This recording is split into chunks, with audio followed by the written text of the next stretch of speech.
বিয়েতে ৫১টা শাড়ি পেয়েছিল মেয়েটা।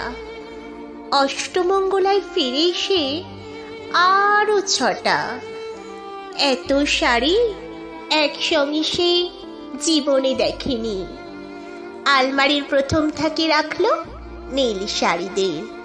হালকা নীল একটাকে জড়িয়ে ধরে বলল, তুই আমার আকাশ।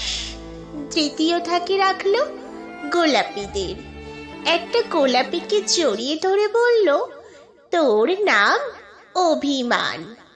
তৃতীয় থাকে ৩টে ময়ূর, যেন ৩ দিক থেকে ছুটে আসা সুখ। তেজপাতার রং যে শাড়িটার, তার নাম দিল বিষাদ। সারা বছর সে শুধু শাড়ি উপহার পেল। এত শাড়ি কি করে সে এক জীবনে পরবে? কিন্তু বছর যেতে না যেতেই ঘটে গেল সেই ঘটনা। সন্ধ্যের মুখে মেয়েটি বেরিয়েছিল স্বামীর সঙ্গে চাইনিজ খেতে।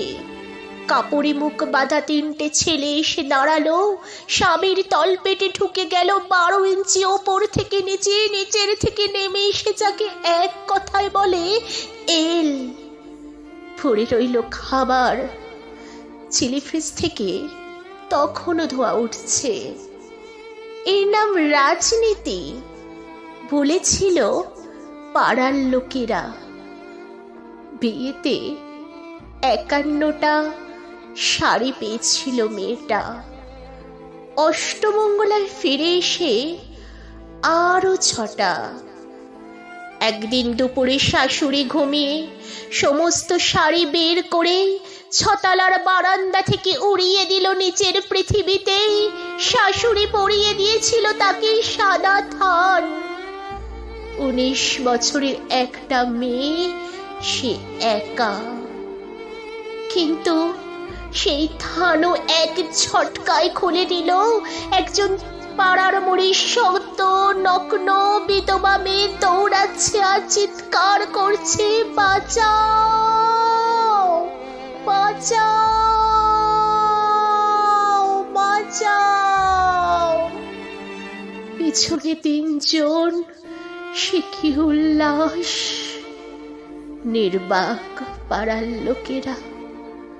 বিয়েতে ৫১টা শাড়ি পেয়েছিল মেয়েটা।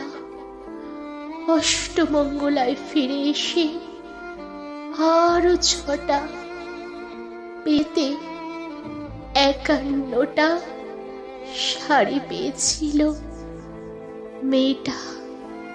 যদি আমার এই আবৃত্তিটা তোমাদের একটু হলেও ভালো লেগে থাকে, লাইক করো, কমেন্ট করো, শেয়ার করো, আর প্লিজ আমার চ্যানেলটা সাবস্ক্রাইব করে আমার পাশে থেকো। Thanks for watching.